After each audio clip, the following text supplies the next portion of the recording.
Your life, sir. Okay. 1 second.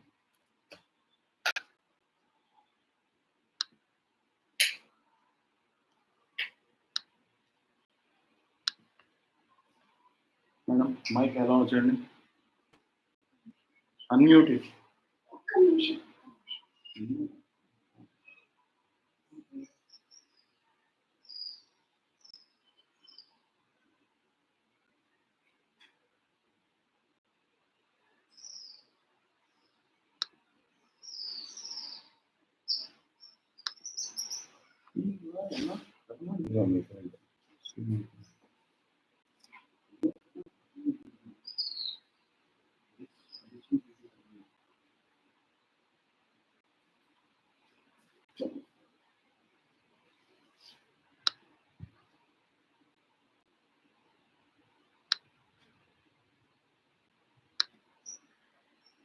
On air.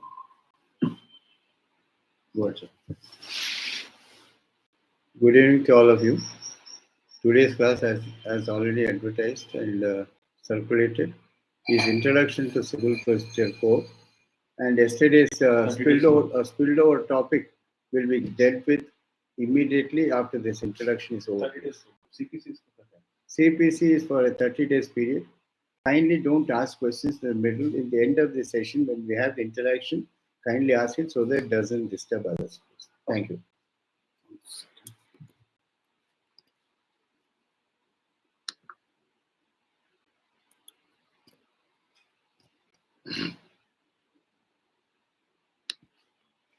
Good to go, sir. Yeah. Good evening to all of you. Today's topic is Introduction to Civil Procedure Code. The Civil Procedure Code, before going to the topic in the proper perspective, I'll give you the history how the Code of Civil Procedure came into play. All of you know, if you have studied the Indian history, we had the first war of independence in 1857 when Rani Jhansi Lakshmi Bai revolted against the British and protesting against the escheat principle. That is, if a king doesn't have male heirs, the throne goes to the king, goes to the East India Company, who can nominate their own representative as far as the throne is concerned. Then we also had the Sipahis Mutiny in 1857. Then the English people woke up and said, we cannot suppress the independent spirit of the Indian community for long.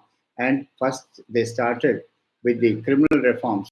And I think if you have read the legal history and constitutional history when you are law students, there it is said it started various reforms which were introduced by the English people. The first law that was implemented in this country was the criminal law. Criminal law is also called in Nerala Chattam. That is what is called as far as criminal law is concerned. And criminal law was first codified, and we had the Indian Penal Code, and we had the CRPC also, and various criminal. But previously, criminal jurisprudence is that Maulvis and the Maulanas, who were the Muslims, mostly the Muslims used to initiate their own laws, and it used to be implemented. But slowly, the English people, we owe all credit to the English people who codified some of the laws. And the first law that was codified was the criminal law. That is what is called Indian Penal Code. Then the CRPC also was codified, and also the Indian Evidence Act also was codified. But we didn't have a law as far as civil side is concerned. And for the first time, an attempt was made in 1908 introducing a law called the Code of Civil Procedure 1908. That is the parent act as far as CPC is concerned. Here, one thing you must remember is the Code of Civil Procedure is popularly called as the Bible of the civil practice. A person practicing on the civil side has to have a thorough knowledge of Civil Procedure Code. And without having a thorough knowledge of Civil Procedure Code, your civil practice doesn't carry you anywhere.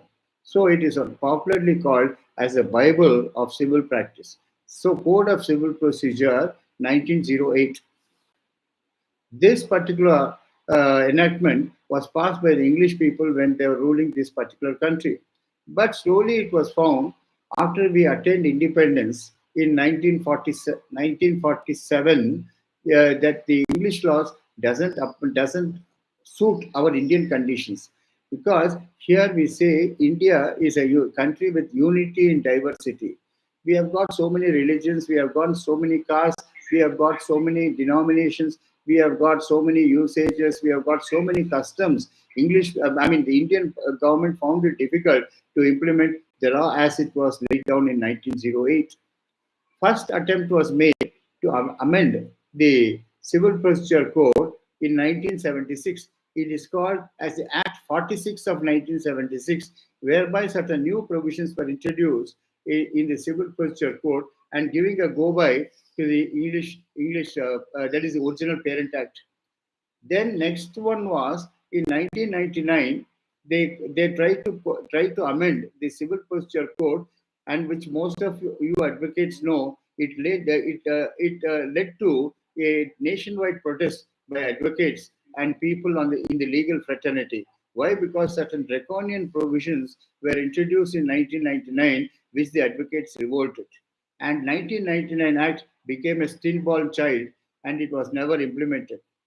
Then the latest act, which is now implemented and followed in this country, is called Act 22 of 2002. That is a Code of Civil Procedure 1908, as amended by Act 22 of 2002, effective from 1/7/2022.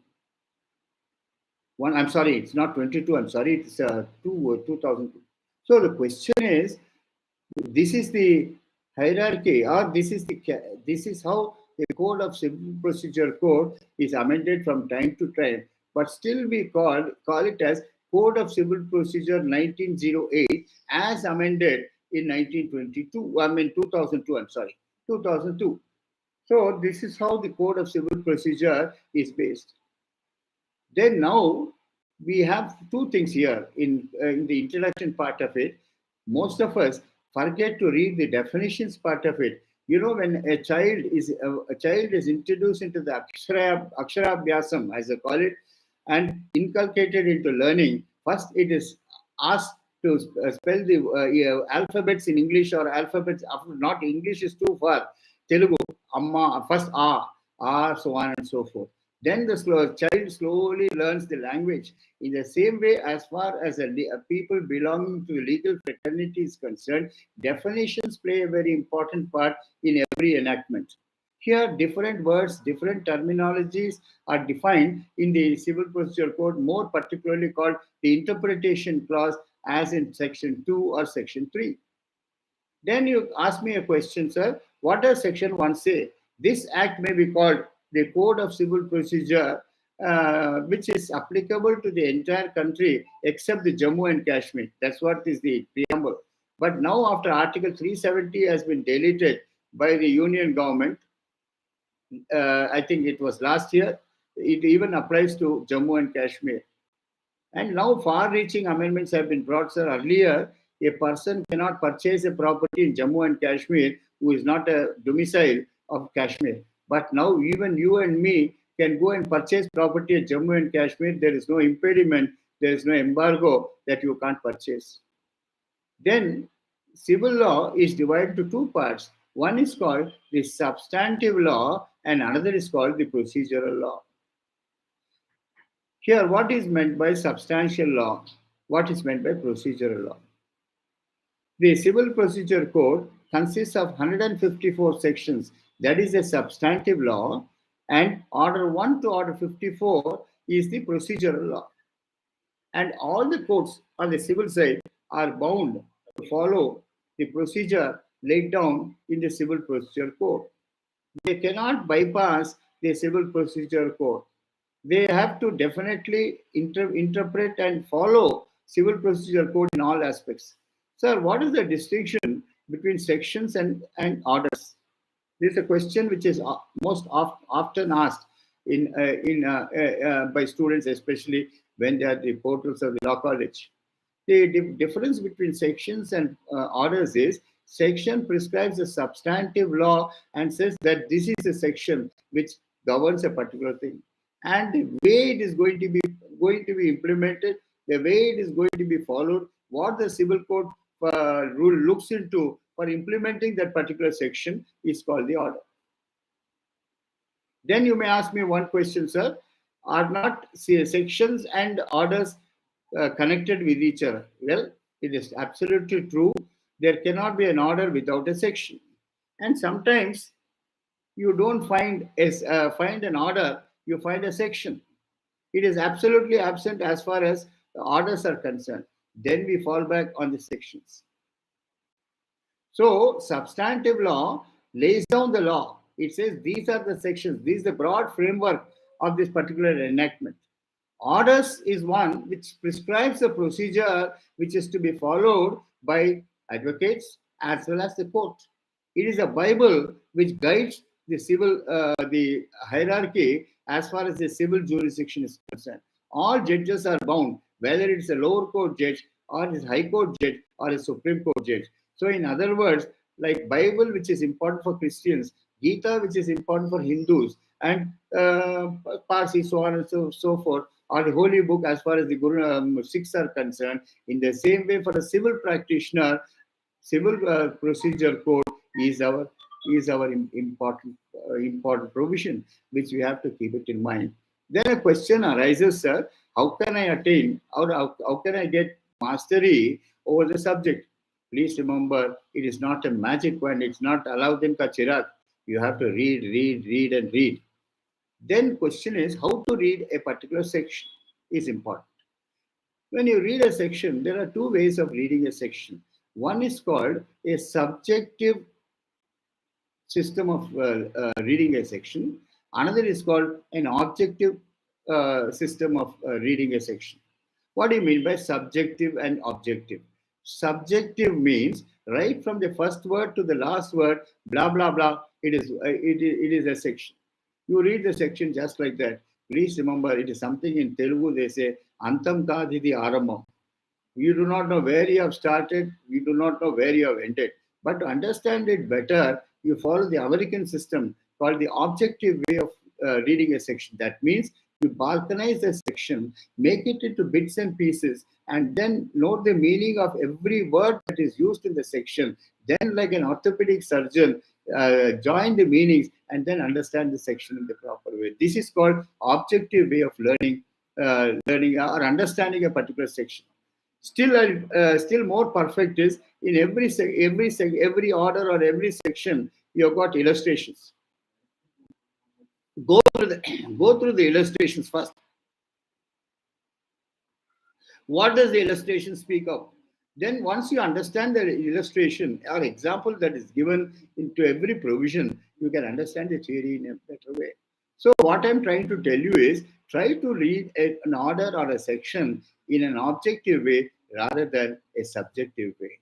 Please remember, some of you are non-vegetarians know when you consume mutton and mutton is cut, mutton is made into pieces, it is made into keema and then cooked. You don't put the lump in fire and then cook and then eat. No, you make it into pieces. In the same way, when you read a section, when you read a provision, make it into bits and pieces. Note down the meaning of every word and join all of them and understand the meaning. And to understand it better, you go through the illustrations that are given, you go through the examples that are given, you go through the commentary that has been given, the various case laws which have been given, and that explains the position.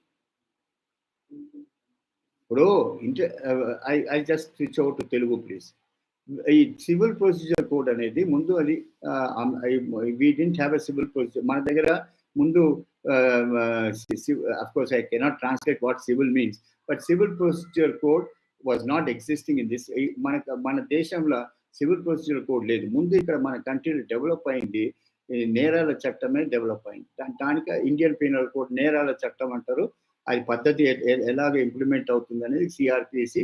తర్వాత దానికి ఏమేమి rules ఉంది, అది ఏం follow చేయాలనేది evidence act. ఇది మూడు వచ్చింది. కానీ ఇంగ్లీష్ గవర్నమెంట్ ఏం చేశారంటే 1857 అంటే 1857లో మొదటి పోరాటం జరిగింది. ఆ పోరాటంలో ఏమైందంటే మాకు స్వాతంత్రం కావాలని చెప్పి మన భారత ప్రజలు ఇది ఉద్రేకపడ్డారు. అప్పుడు ఇంగ్లీష్ వాళ్ళు ఏమనుకున్నారంటే ఇక్కడ మనం సివిల్ చట్టం కూడా తీసుకురావాలా, దీనికి ఏదో మనం ఒక అట్లా ఇది ప్రయత్నం చేయాలని చెప్పి 1908లా కోడ్ ఆఫ్ సివిల్ ప్రొసీజర్ అని ఒక ఒక చట్టం తీసుకొచ్చారు. కానీ 1908లో తీసుకొచ్చారు కాబట్టి తర్వాత మన 1947 స్వాతంత్రం వచ్చింది. దాని తర్వాత ఇండియన్ గవర్నమెంట్ మన భారత ప్రభుత్వం ఏమనుకున్నదంటే ఇంగ్లీష్ చట్టం మా దగ్గర వర్తించదని చెప్పి 1976, 1999 అండ్ దెన్ 2002లో కొత్త చట్టాలు తీసుకొచ్చారు. ఈ రోజు ఈ సివిల్ చట్టం ఏదైతే ఉందో code of civil procedure 1908 as amended in 2002. ఇది ఈ కొత్త చట్టం ఎప్పటి నుంచి అమలుకి వచ్చిందంటే 1/7/2002 నుంచి ఇది అమలుకి వచ్చింది. సో ఈ రోజు మనం ఏదైతే మనం పాటిస్తున్నామో ఈ 2002 చట్టం ఏదైతే ఉందో అదే మనం పాటిస్తున్నాం. అర్థమైందండి. తర్వాత ఇప్పుడు ఒక సెక్షన్ ఉంది. ఆ సెక్షన్ మనం ఎలాగ అర్థం చేసుకుంటామంటే 2 విధాలు ఉంది. ఒకటి వచ్చి మొదటి వార్త నుంచి లాస్ట్ పదం వరకు ఒకటేసారి చదివేది, దాన్ని అర్థం చేసుకో అది అర్థం అయ్యేది కష్టం. దాన్ని ఏం చేస్తారంటే చిన్న చిన్న భాగాలుగా చేసి ఒక్కొక్క దాన్ని ఇది దాని అర్థం ఏంటి, అర్థం అంతా రాసుకున్న తర్వాత అర్థం అంతా జోడించేసి ఆ సెక్షన్ మీరు చదివితే మీకు చాలా బాగా బోధపడుతుంది. సో ఇది ఇంపార్టెంట్ అన్నమాట. అండ్ అట్లా ఇంకా మీకు అది అర్థం కాకపోతే ప్రతి దాంట్లో ఉదాహరణలు ఇస్తారనమాట. ఆ ఉదాహరణలు ఏదైతే ఉందో ఆ ఉదాహరణలు చక్కగా మీరు చదివితే తర్వాత సెక్షన్ చదివితే మీకు చట్టం బాగా అర్థం అవుతుంది. ఏమంటారంటే ఈ సివిల్ ప్రొసీజర్ అనేది ఈ సివిల్ న్యాయస్థానంలో అది బైబుల్ లాగా అనమాట. మనకు హోలీ బుక్. మనం ఎట్లా భగవద్గీత అంటామో, రామాయణం అంటామో, మహాభారత్ అంటారో, లేకపోతే గురు గ్రంథ్ సాహిబ్ అంటామో, లేకపోతే ఇది బైబుల్ అంటాము. ఇది బైబుల్ ఆఫ్ సివిల్ కోర్ట్స్. ప్రతి న్యాయవాది, న్యాయమూర్తి తర్వాత వాదించే వాళ్ళు ఈ చట్టాన్ని వాళ్ళు అమల్లో తీసుకురావాలి, దాన్ని పాటించాలి. ఇప్పుడు సివిల్ ప్రొసీజర్ కూడా 2 భాగాలు ఉంది. ఒకటి వచ్చి సబ్స్టాంటివ్ లా అంటారు, అంటే సెక్షన్స్.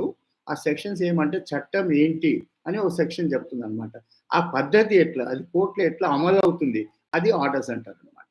సెక్షన్స్ వచ్చి 1 to 154 సెక్షన్స్ ఉందన్నమాట substantive Lalo. Procedural Lalo order 1 to order 54. ఇది మనం గుర్తుపెట్టుకోవాలన్నమాట. ఇది నేను ఆంగ్లంలో చెప్పింది నేను తెలుగులో మీకు అనువాదం చేసి చెప్పాను. ఇప్పుడు will go further please. Now the question is how to find a particular position. Please remember, it's not allowed in Chirag. We don't read the book when we are in the college. We don't use the library when we are in the college. But మనం కోర్టుకు వచ్చిన తర్వాత ఎప్పుడైతే మీరు న్యాయవాది అవుతారో ప్రతి వాడు చట్టం చదవాలి. ఆ సివిల్ ప్రొసీజర్ కోడ్ అనేది ఒక్కసారి కాదు 10 సార్లు చదవండి. ఈ సెక్షన్ ఏమంటుంది, ఆ సెక్షన్ ఏమంటుంది, ఆ సెక్షన్ ఏమంటుంది, ఈ సెక్షన్ ఎట్లా అమలుకి వస్తుంది, దీన్ని అమలు చేసేదానికి లేకపోతే how to implement it in court, A procedure అది మనం గుర్తుపెట్టుకోవడం అవసరం. దెన్ ఇంకొకటి ఏమంటే as far as the civil courts are concerned, as far as the code of civil procedure is concerned or any enactment, there is a particular section called interpretation clause. That means it defines every term that is used in the enactment. Try to understand, assimilate the meaning and try to understand the meaning in a proper way. న్యాయస్థానం అంటే ఏంటి, court అంటే ఏంటి, వాది అంటే ఏంటి, ప్రతివాది అంటే ఏంటి, అర్జీ అంటే ఏంటి, ఇది రిటర్న్ స్టేట్మెంట్ అంటే ఏంటి, తర్వాత ఇది అపీల్ అంటే ఏంటి, రివిజన్ అంటే ఏంటి, ప్రతిదీ మన డెఫినేషన్ ఇస్తారన్నమాట section 2 we have to keep it in mind. Section 2 మనం స్పష్టంగా చదివేసి దాన్ని అర్థం చేసుకొని మనం ముందుకు వెళ్ళాల్సింది. So what I'm trying to tell you is interpretation clause in every enactment is very, very important because it gives the meaning of every word that is used in the particular subject. And once you understand the meaning of every word used, after all, it will be a child's play for you to understand civil procedure code. Again, I repeat, which I've been lecturing throughout, that any number of books, any number of theoretical knowledge, trying to by heart and then trying to vomit and write it, please will not take you anywhere. You learn more by practice, more by experience, and more by getting exposed to legal jargon and the practice and the procedure that is followed in civil courts. Then the another thing also I try to alert you that most of the people go to criminal side. I tell you why. Why? Because on the criminal side, you don't require any documentation. You don't require any writing. You don't require any petitions or any papers to be prepared. What all you require is now things have become very, very easy. You have become lazy now. You have got printed forms. Printed form, fill up the blanks. And when you fill up the blanks, you do not know what to fill up. I still remember a joke. Of course, it's not on civil side. On the criminal side, what happened was a person was asked to file, an advocate was asked to file a petition to dispense with the attendance of a accused who was not present on a particular day. The reasons given was the accused is unable to be present today, that is on so and so date, as is suffering from viral fever, oblique COVID, oblique typhoid, oblique dysentery, oblique loose motions, and therefore his presence for today may be dispensed with. Then the judge in a later when said, is your client still alive? Then then the advocate shot back by saying, sir, I have not scored back the irrelevant points. Please remember, don't be guided by printed forms. Try to have originality and try to write. And as much as you write, you learn that much. When we studied law or when we were law students, where we used to first write the question and then give the answer, then try to understand. Then we read the book. That is the way you read a particular subject. It is not mastered in a day. It cannot master the subject on a day. ఒక్క రోజులో వచ్చేది కాదు. The question is by constant practice, constant reading of the book, and trying to understand the meaning of that particular provision, and then apply that particular provision as far as the case is concerned, tries to show the mastery of an advocate on the civil side. I told you also that why people go to criminal side rather than coming to civil side. Why? Because on the civil side, right from scratch, you have to build up the foundation and then build up the edifice. That is the bunyad or the foundation. కింది నుంచి వేయాలన్నమాట. దాని తర్వాత దాని మీద building కట్టాలి, pillars కట్టి ఇదంతా. But here in criminal side it's not like that. Everything is readymade for you. Police supplies you the material. Only thing is, you have to use your brain in order to succeed in a particular criminal case. Here, as far as civil matters are concerned, a civil advocate builds up from scratch. But what you have to follow is the guide for us, or the Bible for us, or the Gita for us, or the Guru Granth Sahib for us, or the so on and so forth, or the Islam for us, or the teachings of Prophet Muhammad. We know only one thing is called Code of Civil Procedure. Again, I repeat, it is divided into two parts. One is called substantive law, and another is called procedural law. Substantive law is from section 1 to section 154. They speak the sections and how the theory part of it is, how it is going to be implemented, how it is going to be followed, how the court has to be guided, how the court will act on a particular case, and all is concerned is governed by the orders. Then first and foremost in civil practice is who initiates action. The action is initiated by an individual, group of persons, company, partnership, so association of persons, etc., against the wrongdoer. But as far as criminal matters are concerned, the criminal matters are initiated by the person concerned and then investigated by the police, and then it gets converted into a CC, or what is called calendar case, once the charge sheet is filed, and the state takes out the responsibility and the prosecution of punishing the responsibility of trying to propound the case of the prosecution is that of the prosecutor as far as criminal matters are concerned. Please remember, the nomenclature is very, very important in criminal side. You say the state of Andhra Pradesh, state of Telangana, having one of the police stations at Market Street, Secunderabad, Market Street, Secunderabad, -- complainant, and the person against whom the charge is made or the case is filed is called the accused. But on the civil side, the person who initiates action is called the wadi, or is called the plaintiff. and the person against whom the case is filed is called the prativadi or is called the defendant. And the claim that is made in the court is what is called an original suit on the original side, or OS as it is numbered, or whichever year it may be. Then what the question arises, sir, what are the rules which you have to follow as far as filing a civil suit is concerned? When you knock at the doors of a civil court, you must not only know how to draft it, but you must also know in which court it has to be filed.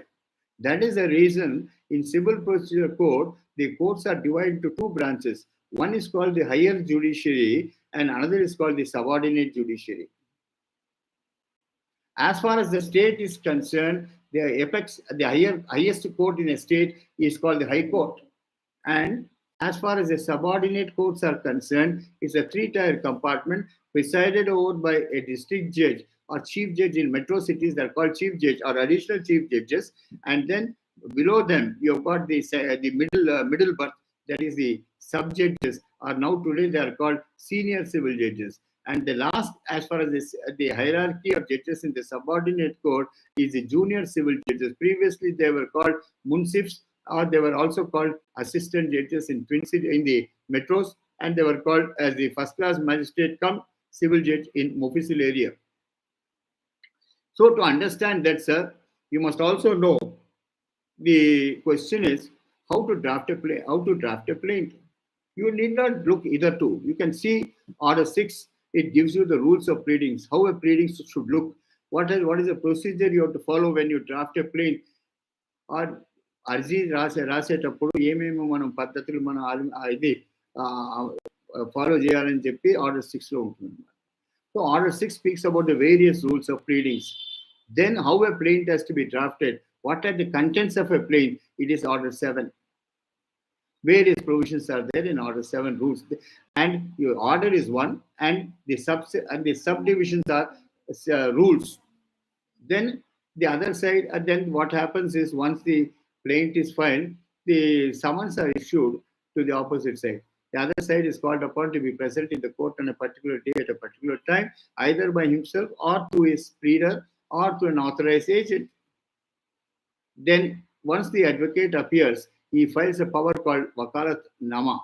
That is, it gives the advocate acts as the agent of the party concerned. He has got a right of representing the party. He has got a right of arguing the matter. He has got a right of leading evidence. He has got a right of cross-examining the witness. And he has got a right of arguments as far as the case is concerned.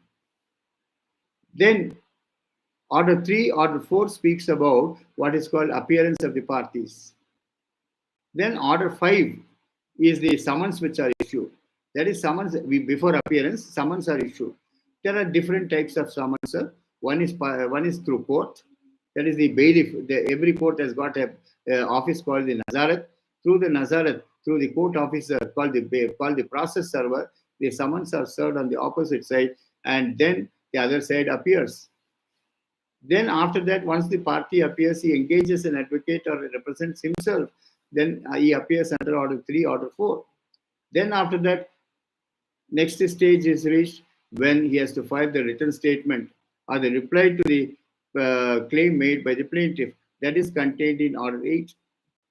Then we have got another order called Order 9, consequences of appearance and non-appearance of parties. That is Order 9. Then Order 10 is interrogatories. Then Order 11 also is continuation of examination of the parties.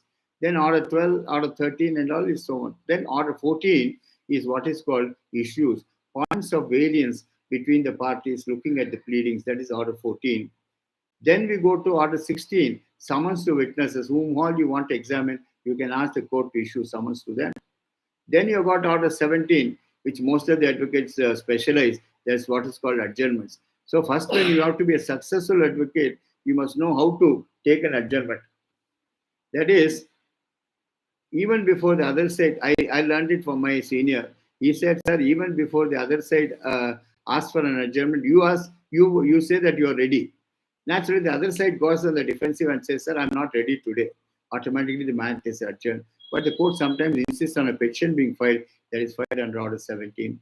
Then Order 18 is their examination of witnesses, and then the written arguments are also provided. Then Order 9, what is called affidavits. Then Order 20 is the judgment and decree. Order 21 is the finale, that's called execution, that consists of about 110 rules. Then other things is you have got supplemental proceedings and incidental proceedings. There is Order 22, 23, 24, 25, and 26. Then Order 27 speaks about suits against firms. Order 28 speaks about suits against companies. Then Order 30 speaks about suits against societies and then association of persons. Order 34 speaks about mortgage suits. Then Order 35 speaks about interpleader suits. Order 36 you can omit. Order 37 speaks about summary suits. Order 38 speaks about attachment and arrest before judgment. Order 39 speaks about injunctions. Order 40 speaks about appointment of receivers. Order 41 speaks about appeals. Order 45 speaks about revisions. Order 46 speaks about reference. And Order 47 speaks about review, and so on and so forth. Then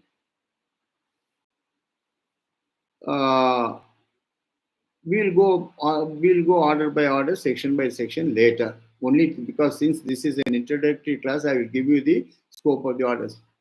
Then, as far as sections are concerned, sections have got an excess with the procedure.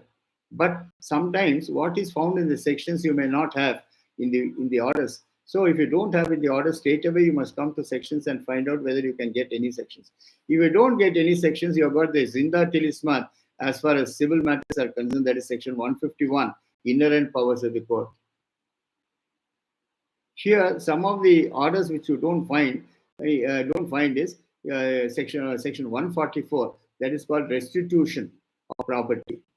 Then you have got what is called 148, condemnation of delay in representation. Then Order 40, section 149, it speaks about within what time you must submit the application for condemnation. Then 151 speaks about the inherent powers of the court. Then 152 says if there is an arithmetical or clerical error, how it has to be corrected. That is section 152. 153 says at what stage it can be corrected. That is 153. So on and so forth. So this is as far as substantive law and procedural law is concerned. Yes. Then we go to the subject in the proper perspective.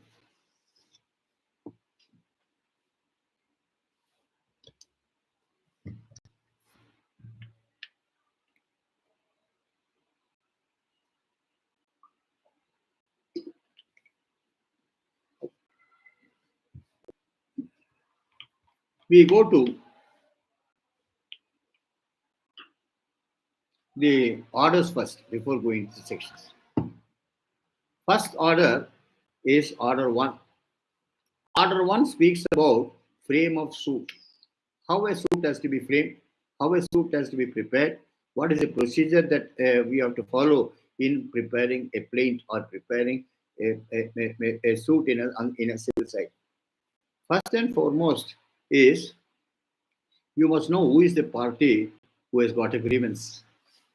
Who is the party who is the victim? Who is the party who has victimized him? Then they are called the person who has got a grievance against the opposite side is called the plaintiff. Then not only one, there may be a group of persons also who are interested as far as the claim is concerned. They are all called, and you can join all of them when they have got a common cause of action or a common right against the opposite side who has committed a particular wrong. They are called co-plaintiffs. That is what is called, they can all join who have got a community of interest in the claim and who have got a nexus with the claim or who have got a common grievance against the opposite side. They are called plaintiffs or Vadi. Vadi, don't say Vadalu, Vadi. And the person against whom the suit is filed, against whom you have got a grievance, it may be a person, it may be a group of persons, it can be a company, it can be a partnership, it can be a society, it can be an association of persons, so on and so forth. They are called prativadulu or they are called defendants. And a claim that is filed in the civil court is what is called a suit, or it is called an arzi or dawa.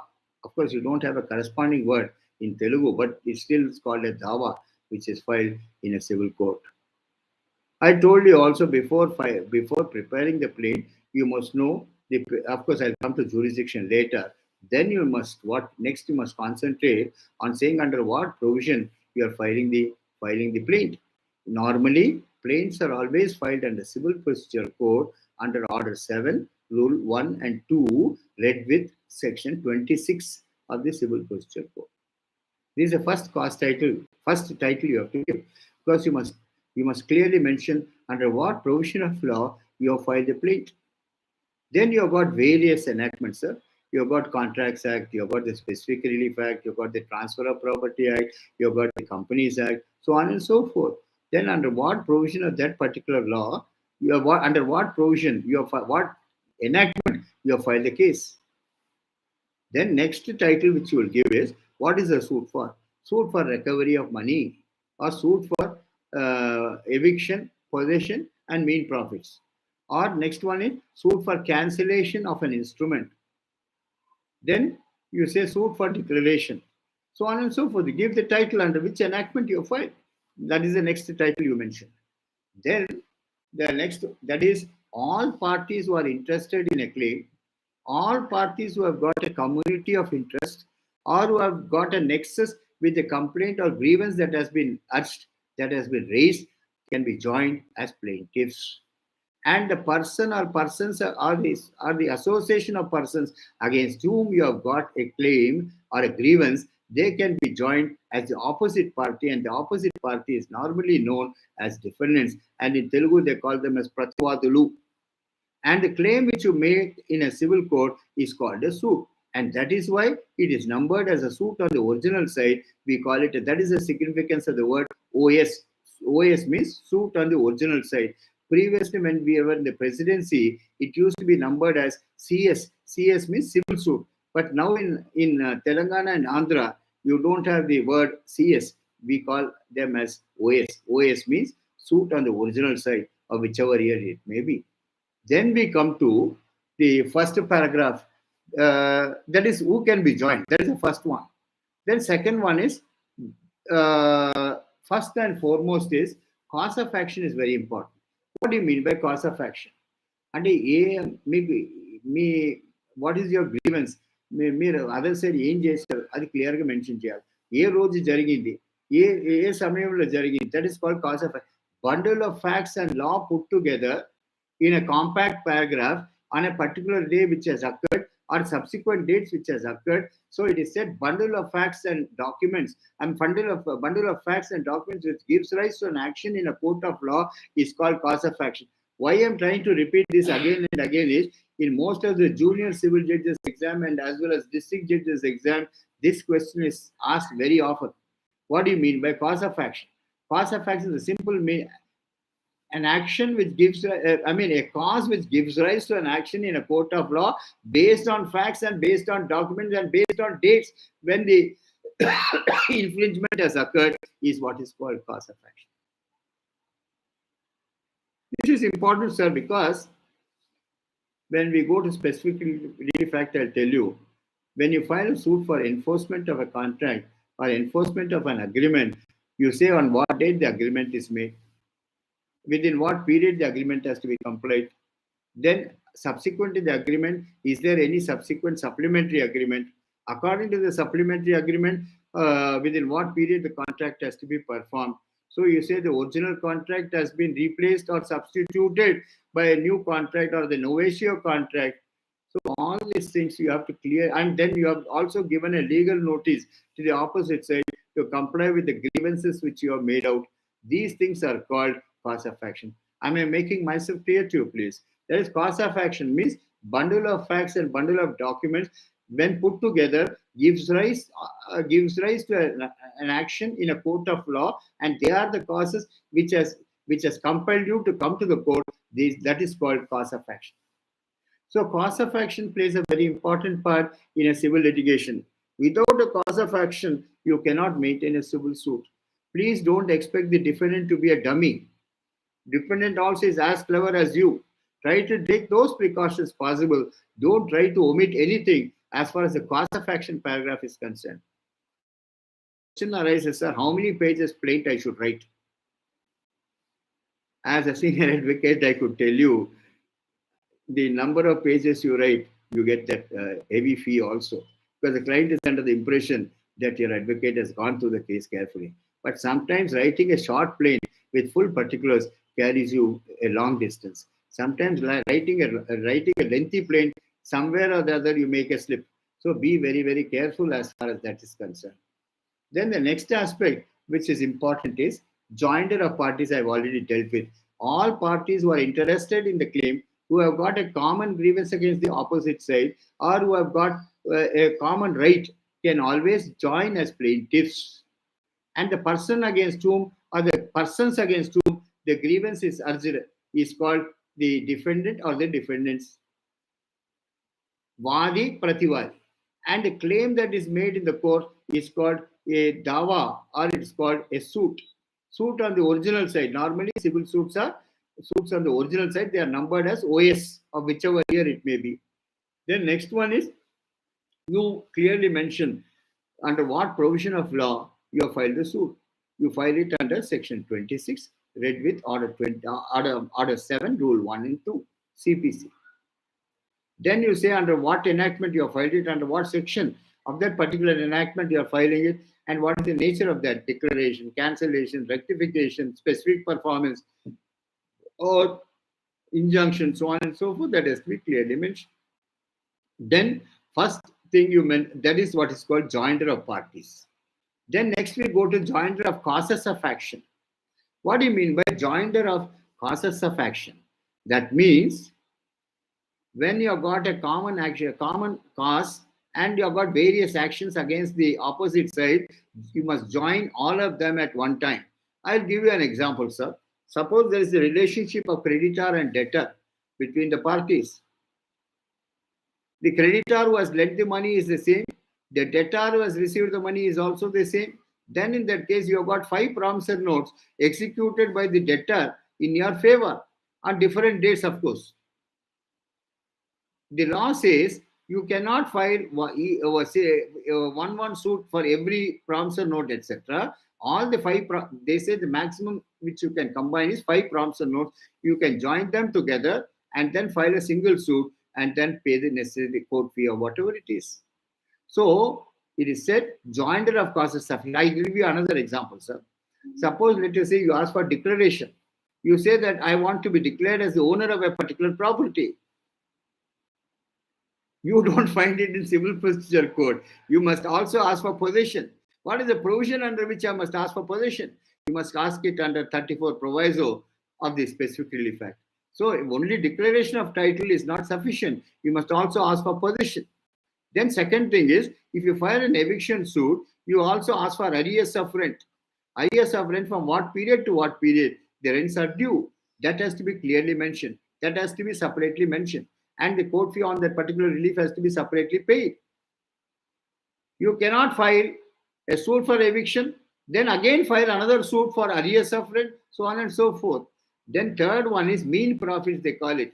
Mean profits is when a person remains in possession even after his tenancy has been terminated. He is called a squatter or he is called a trespasser. He is liable to pay damages or compensation, and in the Transfer of Property Act, it is called mean profits, not mesne profits. MESNE, S is silent.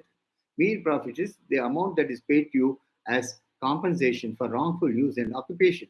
Then you also claim damages. Please remember, for every claim which you make, all of them should be joined together. You cannot separate it and file separate suits in respect of each and every claim. So that is what is called joinder of causes of action. Then we have got what is called consequences of misjoinder and non-joinder of parties. Consequences of misjoinder and non-joinder of causes of action. What do you mean? First is misjoinder and non-joinder of proper and necessary parties. Misjoinder. What do you mean by misjoinder? That is, instead of your wife being made a party, You yourself take up the case and then you file it. You don't have any interest in the subject matter. You are no way concerned with the documents. You are no way concerned with the facts.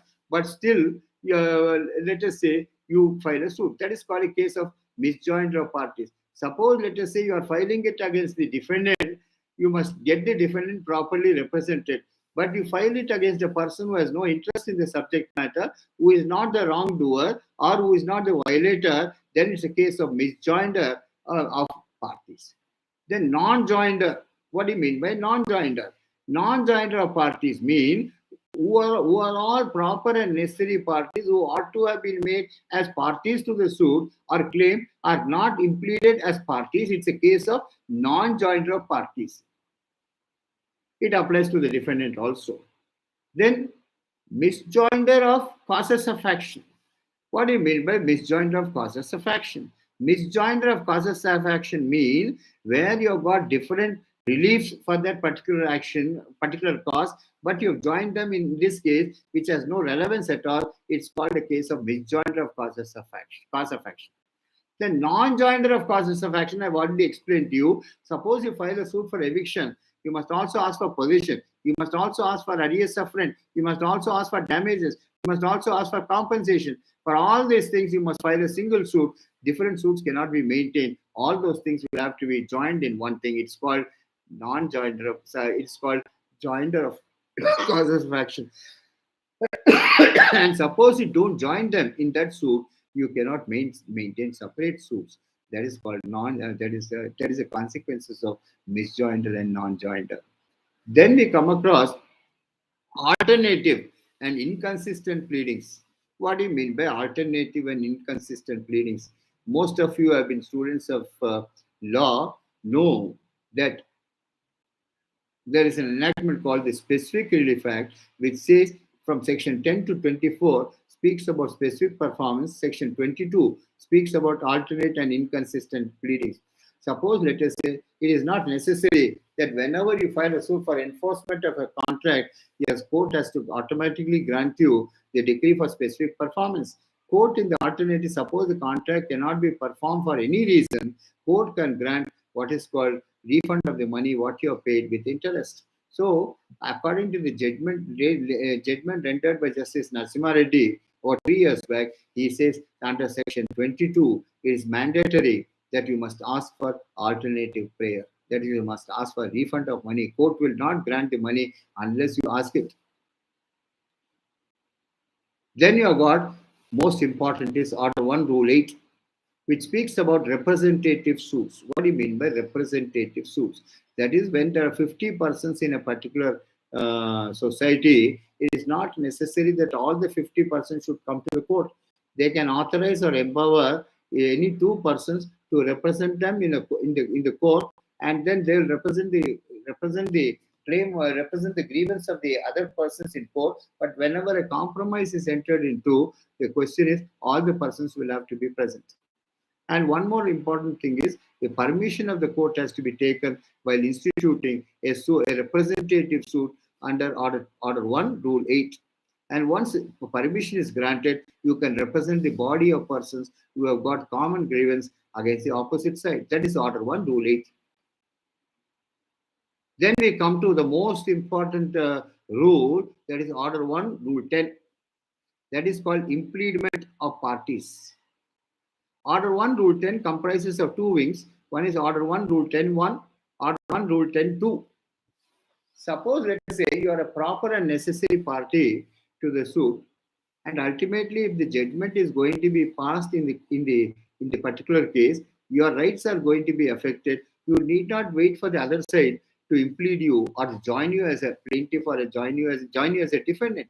You can yourself come with an application to get yourself impleaded as a proper and necessary party and request the court, sir, without my presence, without my participation, no effective judgment can be passed. And tomorrow, if a judgment is going to be passed, it is going to prejudicially affect my rights. That is Order 1, Rule 10, bracket 2. Then we got Order 1. Most of them do not know this provision. Order 1, Rule 10, bracket 1. What do you mean? Suppose, let us say, you are made as a defendant. The plaintiffs are colluding with the other defendants, and your rights are being jeopardized. then you can request the court, sir, please try to transpose me, that is, transfer me to the array of plaintiff.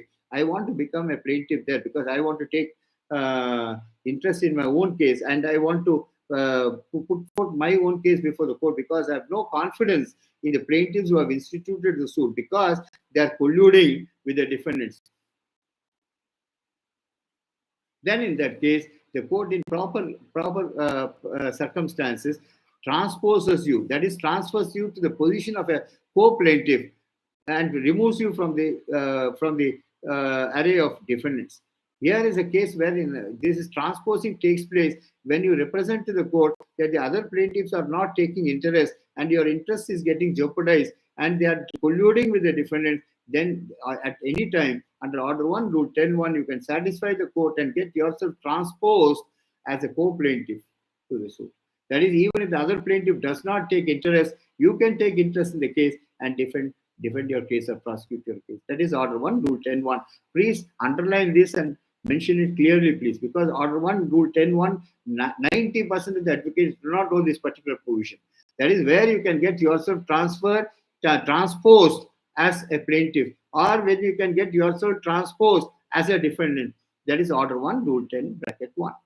But subject to the permission or sanction of the court, then alone you can get yourself transposed. That is Order 1, Rule 10, bracket 1. So this is the Order 1 as it is laid down. That is what is called, the heading of that order is frame of suit.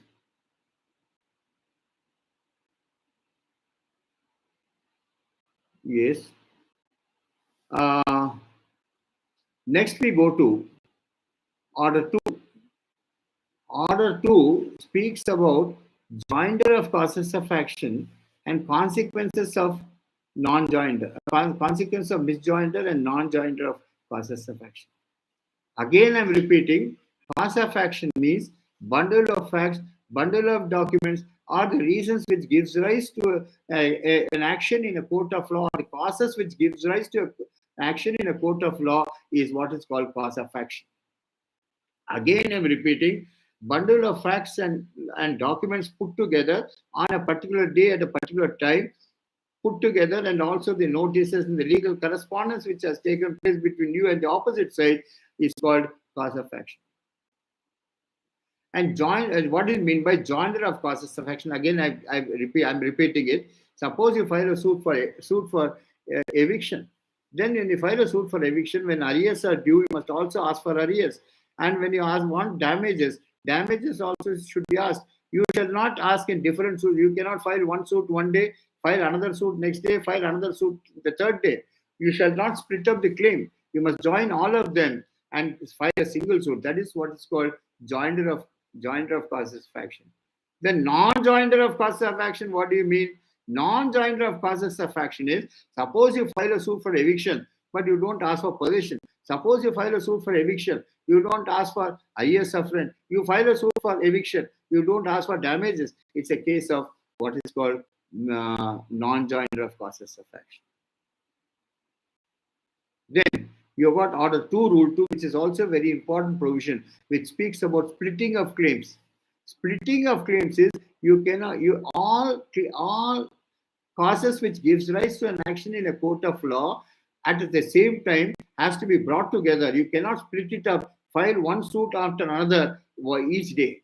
When a particular cause of action is accrued to you on a particular day, all the causes which gives rise to the action, like eviction, possession, arrears of rent, damages, compensation, so on and so forth, all of them have to be joined together. That is what is called joinder of causes of action. Suppose you don't join it, later on you cannot file a separate suit. Suppose I put a concrete example, sir. Suppose 3 years rent is due to you. You file a suit for arrears of rent. We are now in 2024, 23, 22. You file a suit for arrears of rent of 2022, but you don't join 23 and 24. Later on, you cannot file a suit for 23 and 24 because you have not joined them in the claim. So you cannot file multiple suits in order to harass or intimidate the opposite side. That is what is called splitting of claims. That is Order 2. Any questions, please?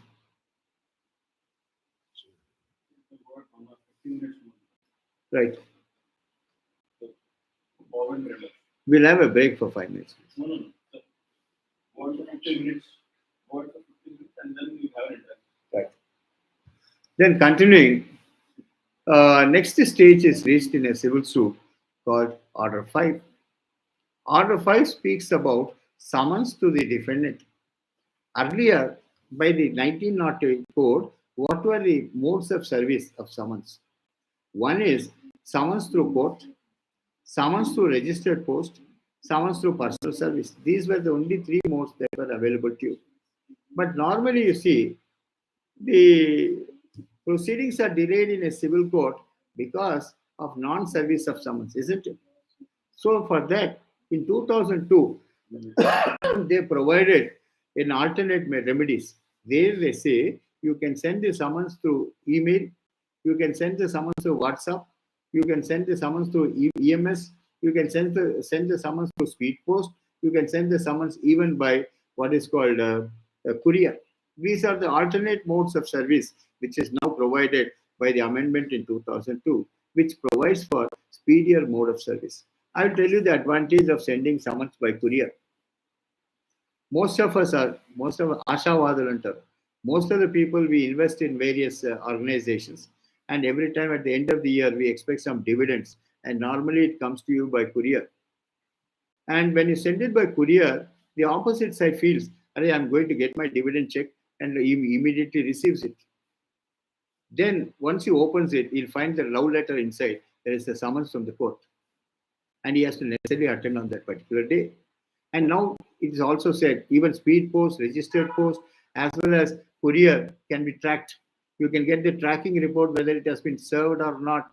The tracking report is given at what time it has been served, on what day it has been served, who has received the notice, so on and so forth. So now speedier modes of service of summons has been provided under Order 5.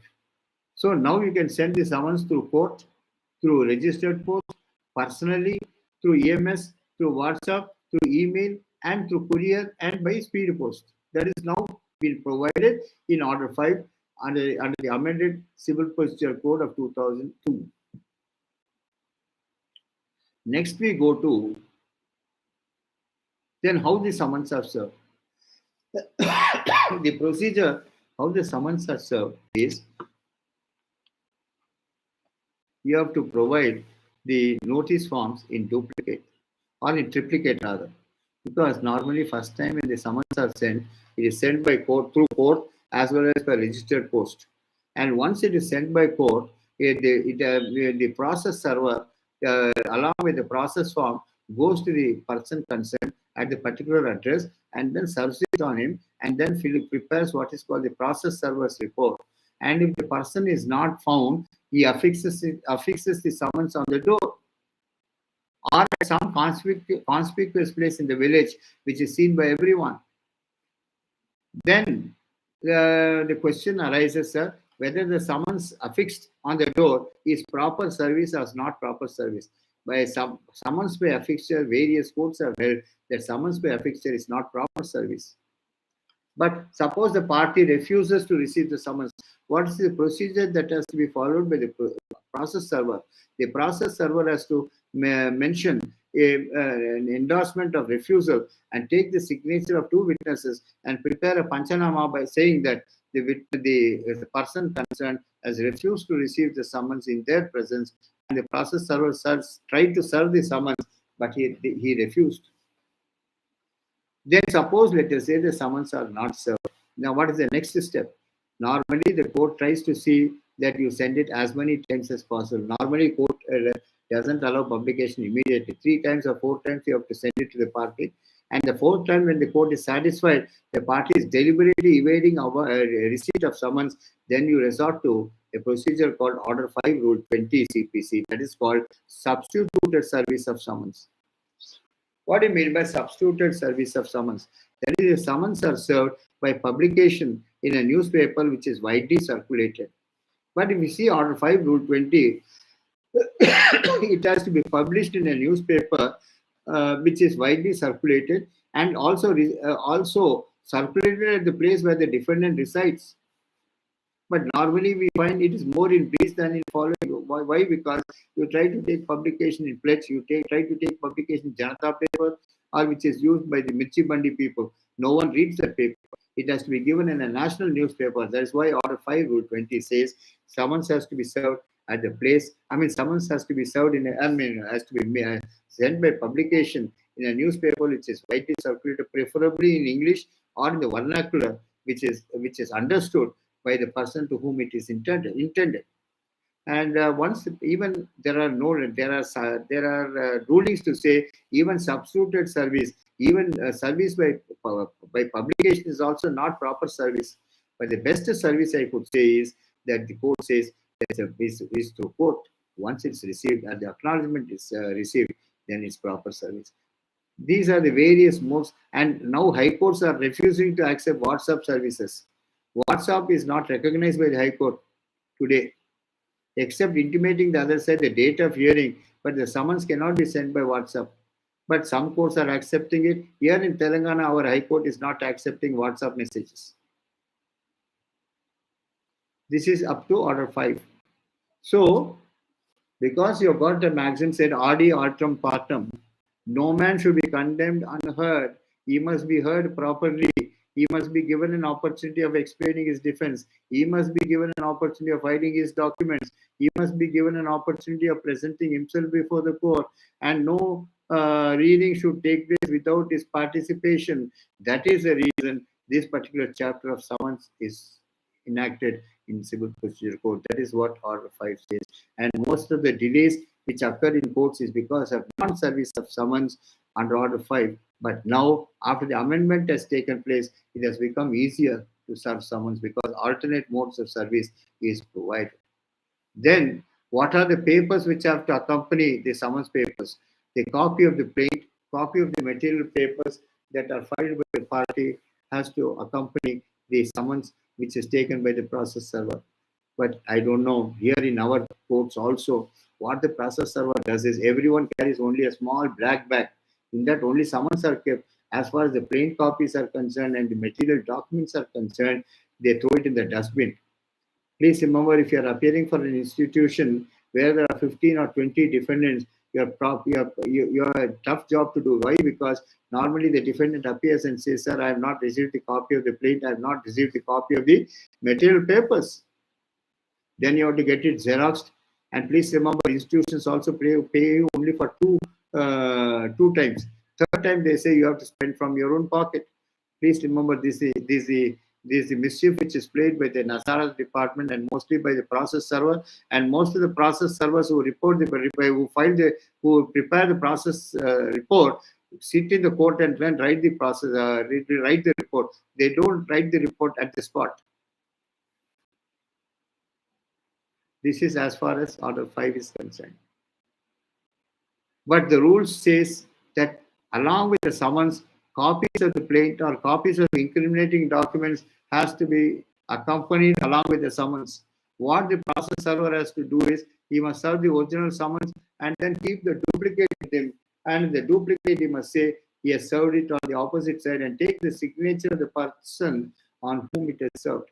Then the question arises, sir, if the defendant is not available, he is on duty, any adult male member or adult member of the house can receive the summons and then endorse that the summons have been received. And once the summons are received on the particular day at the appointed date and the time, the party has to appear in the court either personally or through his advocate or through an agent duly authorized and then make his appearance in the court. Then we go to the rules of pleadings in Order 6. Order 6 speaks about the rules of pleadings is now once a CPC has been amended, it is said the plaint has to be filed in original, in duplicate. Why? Why? Because earlier what used to happen is a register used to be maintained called the suit register. The registry or the section is supposed to write the crux of the plaint in the register. Everything has become, now people have become very, very lazy, especially after the information technology has come. So the question is, once the plaint is filed in duplicate, the duplicate copy is affixed to the suit register Or you are supposed to give an extra copy of the plaint also, so that the plaint is stuck to the suit register, and what all you file into court is a replica of the original. The duplicate is filed because the court normally, when it hears the matter, it doesn't make its underlining in the original. In the copy only, they make the underlining or highlighting. So for that reason, they expect you to file all plaints in duplicate. And the duplicate also has to be signed by the party at every page, and the advocate also has to sign as a counsel representing him. Then we go to order. Are you able to follow, please? This is a new rule which has been incorporated. Order 6 rule 1 says all plaints have to be filed in duplicate and properly stitched. That is, properly stitched means you cannot staple it. You will have to stitch it with a thread and then properly fasten. And then along with the docket you are supposed to file. Why? Because sometimes what happens is mischief is played by the court. Sometimes, not court, I'm not saying court. It may be the section, one page is removed from that particular plaint and your entire thing goes. That's the reason the civil rules of practice along with the CPC has said it should be properly stitched. And once it's properly stitched, docket also has to be kept so that the paper doesn't get stored. That is order 6 rule 1. Then also you are supposed to give one more extra copy for compute. They call it as computer copy for scanning purposes. Nowadays, because we are getting the computers, they scan it in the computer and keep it as a permanent record, but that is also preserved. Then we go to order 6 rule 2 is plead and then prove. Please remember, I think most of you know the rummy game and the three cards game. There, what happens is the persons who participates in the rummy game, that's cards, bridge or whatever you may call, or three cards, keeps the surprise card in a bag and then takes the other side by surprise by putting the surprise card and saying, "Sir, I'm trying to build it and I won the game." But civil law is not like that. You cannot take the other side by surprise. First, what all you want to state, what all you want to submit, what all you have to make in the plain, you must mention all the particulars. Give an opportunity to the other side to explain each and every sentence, each and every cause, and don't take the other side by surprise. That is why it said necessarily you must plead. Without pleading, there cannot be any evidence. That's why it is said plead and then prove, not prove and then plead. If you don't plead, you will not be allowed to lead any evidence on that particular aspect. I think with this introduction as well as provisions up to order 6, rule 1 and 2, we make a break and we spend our time for interaction. And yesterday, one of the students pointed out that I left the practical aspect of cross-examination on the criminal side. I will cover it in 10 minutes. Here, almost if you have attended my class attentively, I have covered even the practical aspects in the theory part of it, but some of you have omitted it, or I must have omitted it by inadvertence. I apologize for that. And here, one thing what I forgot yesterday was once a person is arrested, what are the steps open to him? Please remember under Article 21 and 22 of the Constitution, the right of personal liberty is sacrosanct as far as everyone is concerned. He can file a petition in the court that is to be set at liberty. That is what is called a bail petition. Bail. There are three types of. There are two types of offences. One is called bailable offence, and another is called non-bailable offence. Bailable offences, which is punishable with a lesser term. Then, in that case, 41A summons are issued by the police officer, and you are asked to show cause why you should not be arrested, and then you appear before the police officer. Then the police officer grants you what is called station bail. But of course, I was told the recent procedure is that the courts are the police is not granting station bail because they leave it to the court. And one more important thing is within 24 hours, when the accused first of all has to be made, he must be informed about the charges which he is supposed to face and what is the offence he has committed. As far as the Supreme Court in the latest judgment has said, without mentioning the grounds on which a person is to be arrested, you cannot arrest him at all. Then you got what is called bailable cases, there's no problem at all. You get a bail automatically. That is, I think, if I'm correct, it is 435 or 436 of CRPC. And the court orders you to be released on bail, that is, released at liberty with an undertaking that you shall be present on all dates of hearing, and a personal bond is taken from you, and in some cases a surety bond is also taken, whereby a third party says, I will ensure the attendance of the accused on every date of hearing. Then another thing is called bails in non-bailable cases, especially capital offences, offences which are punishable more than 3 years. Bail is not granted to you as a matter of right. In that case, notice is issued to the prosecutor. Prosecutor has asked to file his counter or objection for the bail being granted, and when both sides are heard, only then the court grants bail. That is in non-bailable cases. And normally in non-bailable cases, personal bond is taken and surety bond also is taken, and along with the requisite forms. Then you have got one more thing called anticipatory bail. When you apprehend that you are going to be arrested, then before the sessions court, you can file a petition for anticipatory bail and say, sir, I'll abide by all the rules and procedure and please release me on bail. Then the notice is issued to the prosecutor, and in fit cases, when the court finds that you can be released on bail, you will not tamper with the witnesses. You shall be present in the police station on every Saturday or Sunday, or you will not influence the witness or threaten the witness. Then the court grants you anticipatory bail.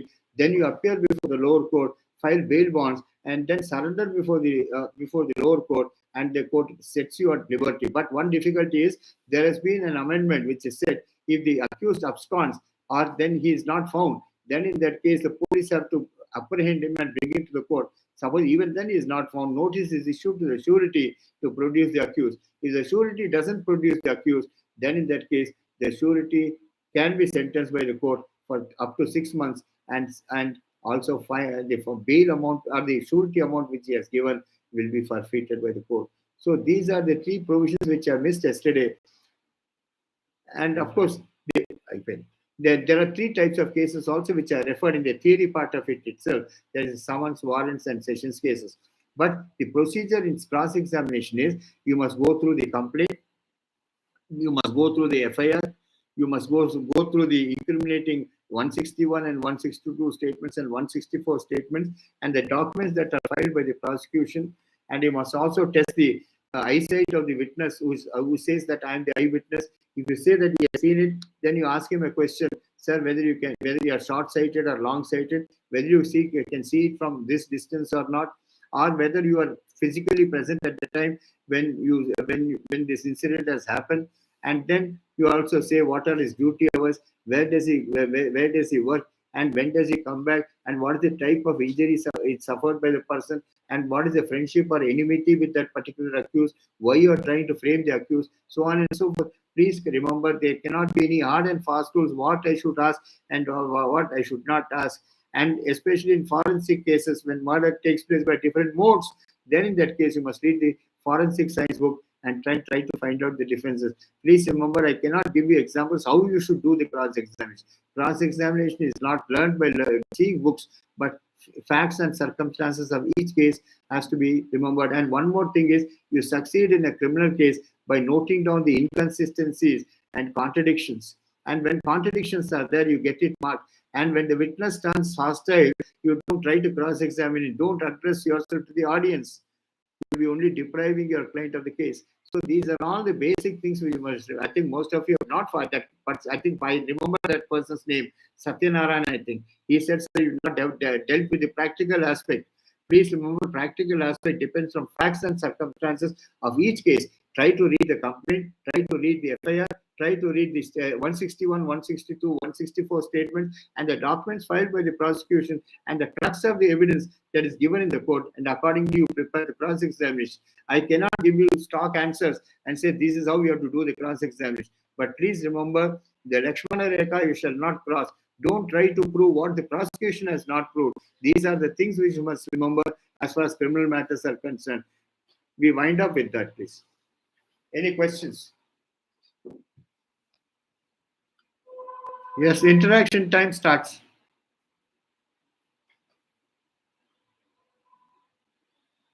Yes. Any more questions from your end? Please let us know so that we can answer it.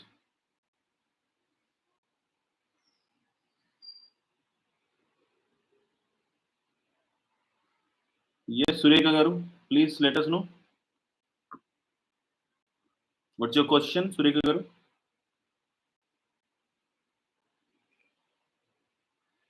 Can we get a bail? Can we get a bail in 420 case? 420 cases are supposed to be non-bailable. You can get a bail provided you assure the court you shall be present on all dates of hearing. You shall not tamper with the witnesses. You shall not interfere with interrogation. You shall be present in the police station as and when called upon. And you should mark your presence in the police station during investigation. And you must assist the prosecution at all times. And you must not do any act which prejudices the investigation or interrogation processes. Normally in cheating, I told you also cheating, you definitely get a bail. But as far as capital offences are concerned, very difficult unless notice is given to the prosecution. And prosecution is heard on that particular aspect. That has happened regarding a particular PMLA case now. I don't want to give the name of the case, as well as PMLA, as well as the CBI cases.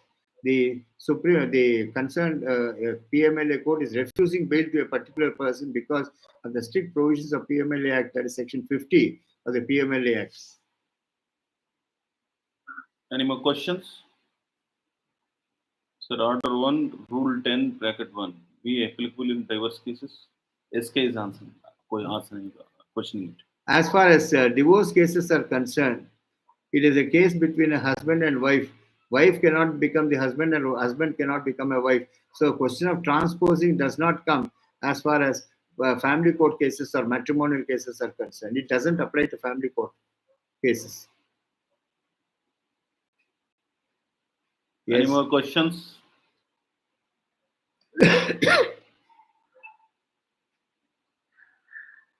What is your question, sir? Ma'am Sureka Garu, what is your question? You can, we are unmuting it. Ma'am, please unmute Sureka Garu.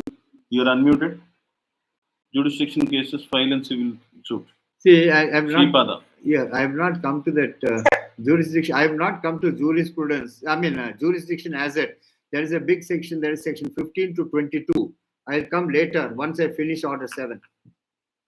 Next. Sir, good evening, sir. Good This evening. is Surekha. Yes, madam. Thank you for the valuable lecture, sir.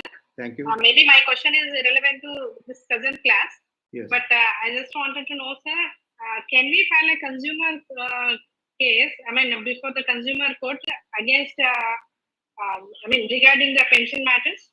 Pension. Yes, sir. Pension matters, you have to go before the proper court. You cannot file a consumer case because you are not in the. That is the person who is to pay the pension is not the person giving you services. If you look into 2O of the Consumer Act, who is a consumer, who is a provider of services. Unless Yes, sir. you can go by way of a writ petition to the High Court. Okay, sir. Recently, I've come through a case, sir, from Supreme Court. Yes. There they said that regarding PF matters, they can file before this consumer court. You have asked about pension, you didn't ask about PF. Right, sir. So I thought of that that pension can also be raised. PF you can file, definitely you can file, but not PF, not pension. Yes, sir. Thank you, sir. Thank you, sir. Right. Naveen Garu. Naveen Kumar. Mr. Naveen Kumar.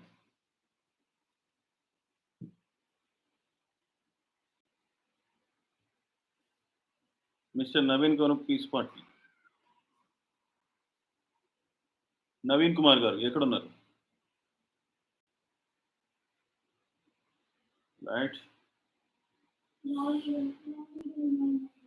Law legal, you're asking some questions, please. You can unmute yourself and ask a question. Hi, sir. Good evening, sir. Good evening.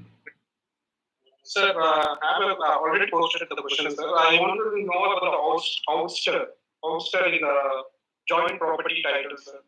So how it takes place. One brother is holding the property, is in the possession of the property for more than 60 years. Yes. So now after 60 years, one brother comes and claims the property. So how is the ouster playing this in this case, sir? See, there is no ouster, sir. Once it's a property which belongs to the brothers jointly, let us put it, or they are the successors of the property. At any time, a suit for partition can be filed. No one becomes the owner immediately by long possession, please. Except under adverse possession, but adverse possession doesn't apply as far as family members are concerned. Santosh garu. Sir, You're sir, asking Navin something. Kumar, sir. Yes, Navin Kumar garu, Sir, cheppandi. my question is, sir, yes, that unregistered document yes. have any limitations? Is there? As far as unregistered document is concerned, you can get it validated through the sub-registrar or get it impounded and then ask the court to send it for collection of stamp duty or whatever penalty is there and then gets validated. But not for the purpose of registration, but for the purpose of stamp duty and to be taken as a collateral purpose under Section 49 of the Stamp Act. Yes, sir. In one case, it's a dispute between the brother. The brother falsely validated the unregistered document. Yes. Now, I am challenging before the court that unregistered document executed in 2005, but now he did in 2019. Right. Whether it is valid or not. See, it is valid as far as stamp duty is concerned, but for the purpose of registration, you cannot fall back on that document because it has to be compulsorily registered. It has not been done. If it is not registered, it will work only regarding the stamp duty, not regarding registration. But for a collateral purpose, it can be looked into.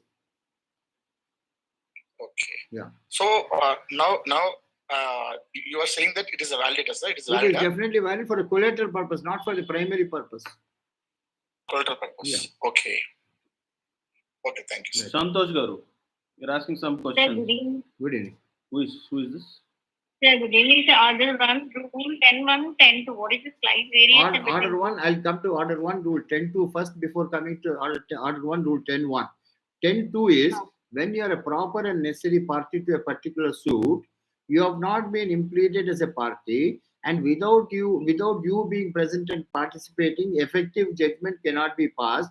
And ultimately, even if a judgment is going to be passed, it is going to affect your interest. When your interest is affected, you can always file an application. Don't wait for the other side to implead you, but you can yourself come with an application or order 1, rule 10.2 to get yourself impleaded, please. Provided you show that you are a proper and necessary party. Okay. Under 1, rule 10.1 says, suppose you are made as a defendant and the plaintiff colludes with the defendants, and then your case is being jeopardized, then you can say the plaintiff is colluding with the defendant, sir. He is not taking interest in the matter. My cause is going to be defeated. Please transpose me from the array of defendants to the plaintiff. I also want to become a co-plaintiff. The court transfers you from the array of defendants and makes you a plaintiff. That is called order 1, rule 10.1. Okay. Thank you, sir. Thank you. Welcome. Santosh garu. Santosh garu.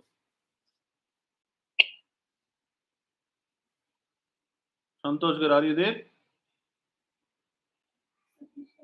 Balaji garu. Sir, how many times we file order 17 rule 1 petition, sir? There is any restriction, sir? As many times the court gives you the opportunity. No, sir.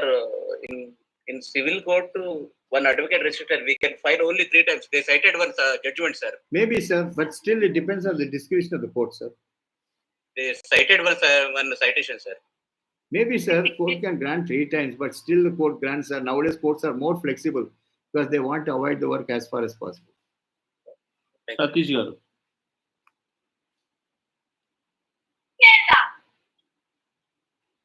Satish garu.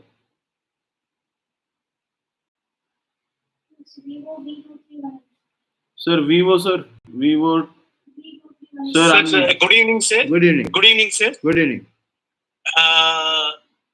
Without giving a notice to the party, can I invoke order 11, rule 14 for production of a document for filing an IA? No, sir, you have to give notice.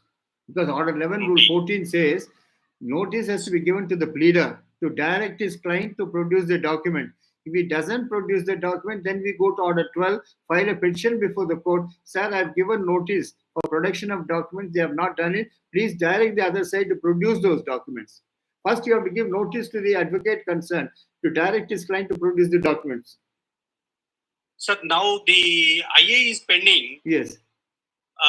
Can I withdraw and give a notice thereafter? Can I liberty to file it That again? you can file a memo. Sir, by oversight, I have not given a notice. I am prepared to give a notice now to the advocate to produce the documents. Now I can give a notice and file along with the memo. Notice is given Exactly. during the pendency of this IN Exactly. at larger extent. Exactly. At larger extent. Exactly, sir. Yeah. Exactly, sir. Okay. Oblige, sir. Right. Oblige. Thank you, sir. Thank you. Anybody else? Sir, could you explain about section 340 CRPC about perjury?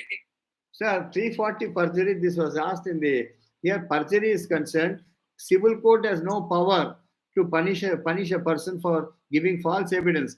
But what all the civil court has to do is, under 340, when a petition is filed for punishing the person concerned, it has to refer to a criminal court. A case will be registered by the criminal court on the observations made by the civil court, sir.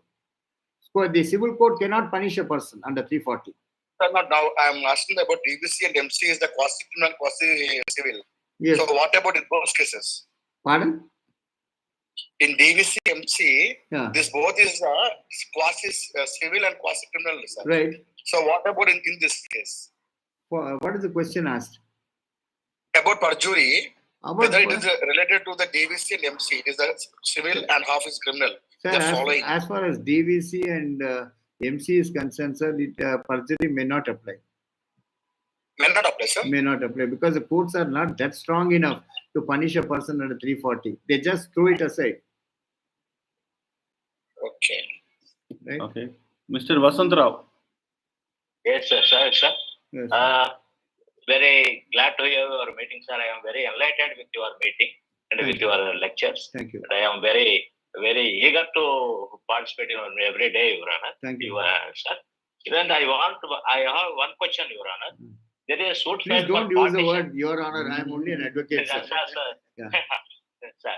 So, one suit is filed for partition of social property. And they also clubbed another cause of action basing on the will. They also seeking partition on that basing of the will without seeking the declaration of that will or any probate of that will. See, probate doesn't apply as far as provincial cities are concerned. Probate applies only to presidency towns. But if you see the Indian Succession Act, section 50C, whenever there is an executor of a particular will to implement the will, probate is absolutely necessary. That is what 50C is concerned.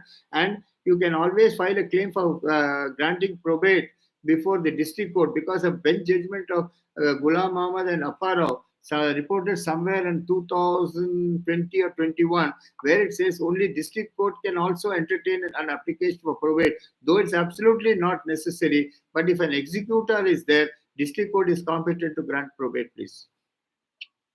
You know who is an executor? Who is an executor? Executor is the person who implements the will. What happened in this case is the executor was died. Oh. The executor was died, and the will was executed way back in the 15 years back. Right. Then the plaintiff filed the suit mixing the two cause of actions. One is for partition against the one bundle of the defendants, and seeking the will. This partition on the basing on the will. Will has to mere production of the will is not sufficient, sir. Will has to be proved because it is called a testamentary transfer. It takes effect of the demise of an individual.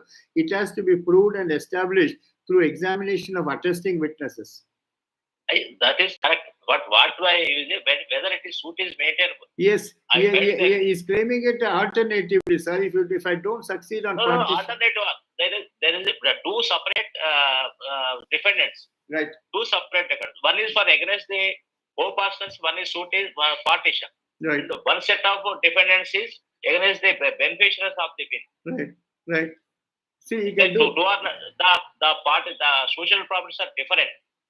Right. See, question is different causes of action. You must have shown one under will and one under being a co-personal. Here he can do one thing. If he has to maintain this suit, he has to you ask it alternatively the partition suit also. The properties are different. The properties properties So the question is, as far as the properties are different, then in the partition suit, you can add that property which has been claimed under the will in the schedule as one of the properties, saying there is a joint property or a co-partitionary property. What is a co-partial property? Then you And can, one is even if you are a defendant, you can add that as one of the parties in the schedule. my question is Two whether separate the suit is maintainable. No, two separate suits are not maintainable, sir. You must ask both under the will as well as under the as a co-person in the family. Right, sir. We'll see you tomorrow again. Sir, Sir, one more question, sir. Naveen, sir, time to wind up. We have set another time. Tomorrow we'll clarify your questions. Please, Okay, sir. please keep your questions with you. Tomorrow we will definitely meet and we'll wind up the Zoom. Okay, sir. All right. We'll see you tomorrow. Continue the class tomorrow with CPC. Thank you very much. Bye bye.